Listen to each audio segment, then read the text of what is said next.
बिस्मिल्लाहिर्रहमानिर्रहीम। अस्सलाम वालेकुम एवरीवन, कैसे हैं आप सभी लोग। उम्मीद करता हूँ ठीक होंगे, खैरियत से होंगे।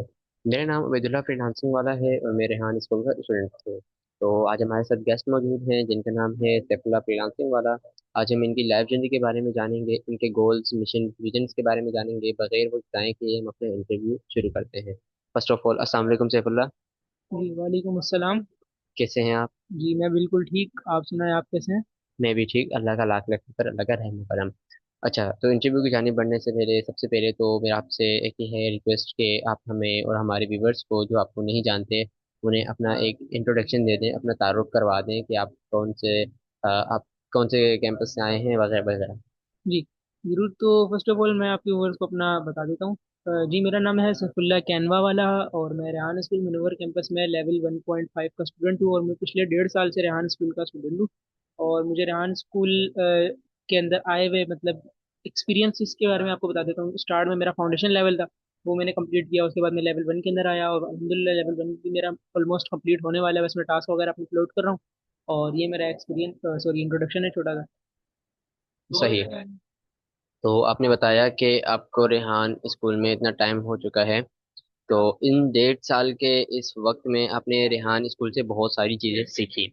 नाउ आप मुझे बताएं कि जैसे 1.5 साल में आपने इतना सब कुछ अचीव कर लिया है। नाउ आप रेहान एआई लैब में हैं, जो कि काफ़ी अच्छी बात है और काफ़ी मतलब बात है कि आप इतने टाइम में, इतने शॉर्ट टाइम में आप यहाँ तक पहुँचे।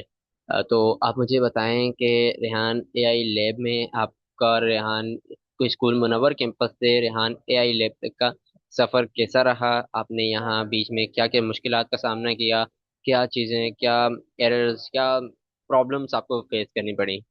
जी रेहान स्कूल में जब मैं स्टार्ट में एडमिशन होके आया था, मेरा फाउंडेशन लेवल था जिसमें मेरे को स्टार्ट में प्रॉब्लम्स ये थी कि मेरी नेटवर्किंग बिल्ड नहीं हो रही थी। नेटवर्किंग इशू था बहुत ज़्यादा। मैं सामने वाले से बात नहीं कर पाता था। सामने वाला मतलब मैं अच्छी जो मतलब मैं समझ आता था चीज़ को, लेकिन मैं समझा नहीं पाता था। और अगर कोई प्रॉब्लम आ गई मैं सामने वाले को बता भी नहीं पाता था कि भाई ये मेरे को प्रॉब्लम आ रही है, मुझे बता दो। क्योंकि एक अंदर अजीब सी मतलब वाइब थी कि ना सामने वाले से डर लगता था कि यार मैं जाऊंगा मेरी इंसल्ट ना कर दे कि तुम्हें ये नहीं आता छोटा सा काम। ये चीज़ बहुत थी मेरे अंदर। लेकिन वो मैंने फिर खुद अपने ऊपर काम किया और मैं स्टार्ट में फाउंडेशन लेवल के इंटरव्यूज से बहुत फायदा हुआ मुझे। मैंने इंटरव्यूज करना शुरू करे तो मेरी नेटवर्किंग की जो स्किल थी वो ज़्यादा से ज़्यादा इंप्रूव हुई। और मैं फिजिकली हर किसी से बात कर लेता था, अच्छी तरीके से बातचीत हो जाती थी मेरी। जो हर किसी से मतलब ये होता था कि बॉन्डिंग बन जाती थी। मैं सामने वाले को हर बात बता भी देता था और अच्छी मतलब नेटवर्किंग बिल्ड हो गई थी मेरी स्टार्ट में फाउंडेशन पे। और फाउंडेशन के फिर मैंने टास्क कंप्लीट करना शुरू करे जिसमें मेरी बहुत ज़्यादा हेल्प करी थी मेरे फैसिलिटेटर्स ने, जिसमें थे आहत फायर वाला, अनियाल फायर वाला और एक हमारे फैसिलिटेटर थे फवाद बिजनेस वाला। इन तीनों ने मेरी बहुत ज़्यादा हेल्प करी मेरे टास्क कंप्लीट करने में। और मेरे फाउंडेशन लेवल का जो फाउंडेशन लेवल था वो मेरा 6 महीने का, जो कि मैंने 4 महीने में कंप्लीट कर लिया। उसके बाद मैं लेवल 1 में इंटर हुआ। लेवल 1 में जब मैं इंटर हुआ, स्टार्ट में ये था कि लेवल 1 सेम लग रहा था मेरे को लग रहा था अबे यार ये तो सेम है, मैं जल्दी जल्दी अपना टास्क करूंगा लेवल 2 में चला जाऊंगा। लेकिन मुझे क्या पता था ये उससे भी ज़्यादा मुश्किल है, क्योंकि इसमें इंटर्नशिप्स थी। 3 3 महीने तो सिर्फ इंटर्नशिप को देने थे, फिर टास्क करने का अलग टाइम। यानी 1 साल से कम 1.5 साल तो लगता था लेवल 1 जहाँ तक मेरे को दिख रहा है। तो बस फिर मेरी स्टार्ट में ही वो तो मेरी किस्मत थी कि मैं जैसे ही इंटर हुआ लेवल 1 के अंदर मेरे को एकदम इंटर्नशिप मिल गई। मिस सबा पेरेंटिंग वाली के साथ मुनव्वर कैंपस के अंदर एडमिशन एडमिशन इंटर्नशिप, जिसके अंदर ये था कि मैंने मिस सबा के साथ एडमिशन को मैनेज करना होता था। अगर मिस सबा की तबीयत खराब है या कहीं वो मीटिंग के अंदर है तो जो भी एडमिशन होते थे बैकएंड पे मैं संभालता था। जिसमें ये होता था कि हमें इंफॉर्मेशन देनी होती थी पेरेंट्स को और बताना होता था स्कूल के बारे में A to Z सारा का सारा। डिग्री के बारे में सवाल बहुत होते थे, वो बताता था मैं उनको। और एक एक चीज जो भी वो पूछते थे मैं उनको क्लियरिफाई मतलब कह सकते हैं कि मैं उनको देता था जवाब, मतलब नहीं देता था। और इसी के साथ साथ ये था कि मैं अपना मेरे अंदर कन्विंस करने की स्किल आ गई थी कि मैं सामने वाले को कन्विंस करके यानी अपनी मार्केटिंग कर सकता हूँ। लाइक अगर मैं उसको बताऊं कि भाई मेरा ऐसे ऐसे प्रोडक्ट है, आप ये खरीदें, यानी ये चीज़ मेरे अंदर बहुत अच्छी आ गई थी मार्केटिंग करने की। तो क्योंकि मैं रेहान स्कूल को प्रेजेंट कर रहा था ना उस वक्त, तो मैं रेहान स्कूल के बारे में इतना कहता था कि वो जो पेरेंट्स होते थे वो एडमिशन भी दे देते थे अपने बच्चे का। उसी वक्त फॉर्म वगैरह फिल करवाते थे और अगले दिन बच्चे को लेके आते थे, फीस फीस क्लियर करके स्टूडेंट आ जाता था स्कूल के अंदर। तो वहाँ पे मैंने 45 एडमिशन भी कंप्लीट करे, 45 बच्चों को एडमिशन लिया मैंने वहाँ पे। और मैंने कभी सोचा नहीं था कि मैं कभी एक सिस्टम में जाके इतना कुछ कर पाऊंगा एडमिशन की सिर्फ एक इन्फॉर्मेशन देने से। कि जो जब आप बोलते हैं ना तो सामने वाला आपको ये नहीं देखता कि आप बोल रहे क्या है, बस वो आप ये देखेगा कि आपके अंदर कॉन्फिडेंस है, आपका आई कांटेक्ट कैसा है, आपकी कम्युनिकेशन स्किल कैसी है, आपकी अंडरस्टैंडिंग लेवल क्या है, आप अक्सर होता था कि पेरेंट्स पूछ रहे कुछ और होते हैं, लेकिन सामने जो एडमिशन पे टेबल पे बैठा होता है वो बता रहा कुछ और होता है। पेरेंट्स ने पूछा डिग्री क्या देंगे आप लोग, वो बताएगा कि हम लोग ये आपका बच्चा आएगा फाउंडेशन लेवल में ये वो, यानी बात घुमाते थे। तो ये चीज़ भी बहुत अफेक्ट करती है। मैंने स्टार्ट में वो किया था, मैं आपको बताऊं, लेकिन ये था कि आगे आगे जाके मैंने इस चीज़ को भी मैनेज कर लिया।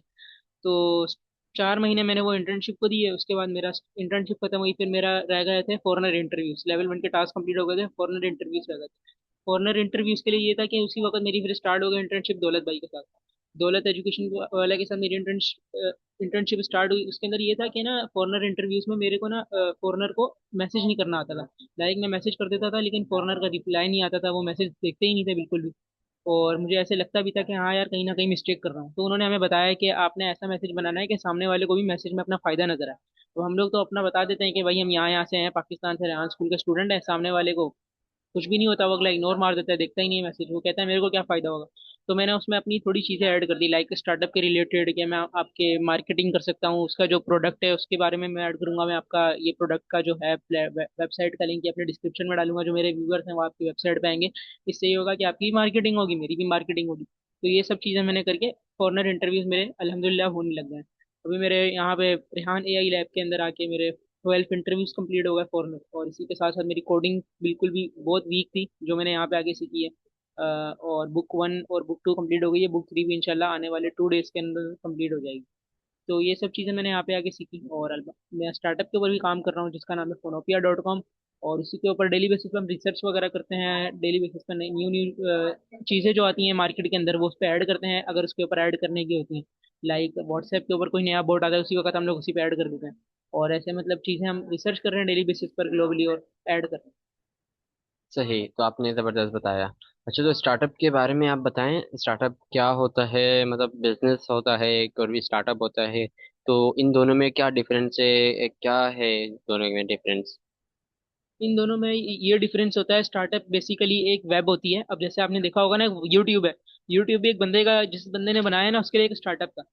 अब उसने आगे उसको इतना वो ट्रेंड कर दिया है, इतने यूजर आ गए, पूरी दुनिया यूट्यूब चला रही है, उस पे सब्सक्राइबर्स हैं बड़े से बड़े। अब वो भी किसी ने बनाया है तो वो उसके लिए स्टार्टअप हो गया। क्योंकि अब पहले लोगों को ये होता था कि लोग एक एक वीडियो को देखने के लिए दुकानों पे जाते थे, यूएसबी में इंस्टॉल करवाते थे, फिर टीवी में लगाते थे, फिर चलाते थे।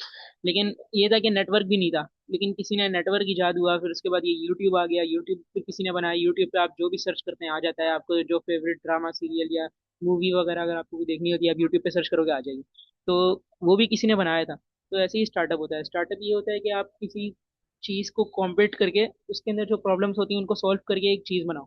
तो ऐसे ही मैंने वेब बनाई है। व्हाट्सएप है, व्हाट्सएप के ऊपर ये होता है कि हम मैसेज कर देते हैं। लाइक कुछ कुछ मैसेजेस होते हैं जिनके हम रिप्लाई नहीं दे पाते, बहुत इंपॉर्टेंट होते हैं। अब हमारा जो स्टार्टअप है वो है फोनोपिया.com। फोनोपिया.com काम ये करता है कि लाइक वो आपके बैकएंड के ऊपर, अगर आपका कोई मैसेज मिस हो गया बहुत इंपॉर्टेंट बंदे का, आप बाहर हो, मोबाइल आपका घर पे पड़ा हुआ है और आप किसी को रिप्लाई नहीं दे पा रहे, तो वो क्या करेगा आपके बैकएंड के ऊपर आपके बिल्कुल टोन के अंदर, आप उसको ट्रेन भी कर सकते हैं। चैट जीपीटी से प्रॉम्प्ट लेंगे कि भाई मेरी आज तक तुमसे जितनी भी कन्वर्जेशन हुई है मुझे एक प्रॉम्प्ट बना दो मेरी टोन के जैसा। तो वो आपकी टोन का एक प्रॉम्प्ट बना देगा। प्रॉम्प्ट आप दोगे उसको फोनोपिया को, हिस्ट्री के अंदर जाएगा। बस वो खुद ब खुद फिर एनालाइजिस करके आपका एक बन जाएगा बोट। फिर वो बोट खुद ब खुद आगे जाके रिप्लाई देता रहेगा। लाइक कोई मैसेज आ गया कि हेलो सफुला कैसे हो, तो वो सेम टू सेम मेरी मोड के अंदर ही आगे रिप्लाई दे देगा। और उसमें मैंने एक ऑप्शन ऐड करा, वॉइस ट्रांसक्रिप्शन। वॉइस ट्रांसक्रिप्शन से ये होता है कि अगर आप किसी मीटिंग के अंदर बैठे हैं और आपके पास कोई आ गया वॉइस मैसेज, तो वो क्या करेगा, आपका जो वॉइस मैसेज है वो 2 से 3 मिनट का है, आप नहीं सुन पा रहे वो मीटिंग छोड़ के, तो वो उस वॉइस को ट्रांसक्राइब करके एक पैराग्राफ के अंदर लिख लेगा।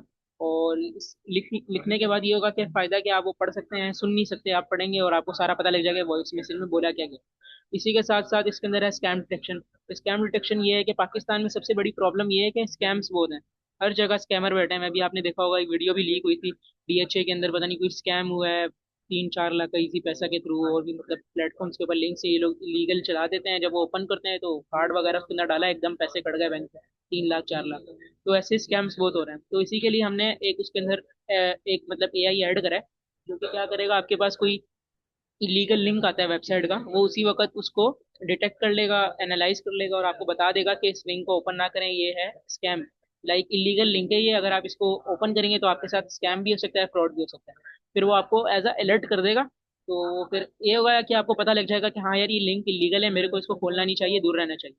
तो इसी के साथ साथ मैंने इसमें ऐड करा ए आई वॉइस कॉल समरी। इससे ये होगा कि अगर आपके पास किसी की कॉल आती है आपके पास, तो इससे ये होगा क्या, अक्सर होता है आवाजें वगैरह समझ नहीं आ पाती सामने वाले की, जो बंदा होता है, तो नेट वगैरह का सिग्नल वगैरह कट जाते हैं, तो अक्सर होता है ना कोई बात समझ नहीं आती। तो उससे ये होगा कि आपको सामने वाले की जो उसने बात करी है वो सब टाइटल्स एज आ सामने नजर आ जाएंगे। लाइक नीचे लैंग्वेजेस भी उर्दू के अंदर, अगर आप उर्दू की बात है तो वो उर्दू में लिखी हुई आएगी, इंग्लिश की बात है तो इंग्लिश में लिखी हुई आएगी। इससे होगा आप पढ़ भी लेंगे और आपको सारा समझ भी आ जाएगा। तो ये सब चीजें मैंने इसमें ऐड करी। सही, तो आपने काफी अच्छा इंटरव्यू किया। तो ये थे गाइस आज के हमारे गेस्ट। मिलते हैं किसी नेक्स्ट इंटरव्यू में। लास्ट में आप हमें हमारे व्यूवर्स को एक एडवाइस दे दें। मैं यही एडवाइस देना चाहूंगा कि आप लोग भी मतलब जो न्यू न्यू एआई के मतलब सॉफ्टवेयर आ रहे हैं मार्केट के अंदर, उनको एक्सप्लोर करें। अगर आपने एआई सीखी भी नहीं है तो आप एआई सीखें, क्योंकि एआई का दौर है आगे। और सॉफ्टवेयर्स को आगे से आगे देखें ना, आप सॉफ्टवेयर आ रहे हैं नए नए, कोडिंग के भी आगे हैं, इतने बड़ा क्लाउड कोड जैसा सॉफ्टवेयर हमें पता ही नहीं है क्या है वो। तो हमें चाहिए कि इनको एक्सप्लोर करें और एआई को सीखें। तो मैं यही एडवाइस देना चाहूँगा। ओके, तो ये व्यूवर्स जाइए थे आज के हमारे गेस्ट। मिलते हैं किसी नेक्स्ट इंटरव्यू में, तब तक के लिए अल्लाह हाफिज।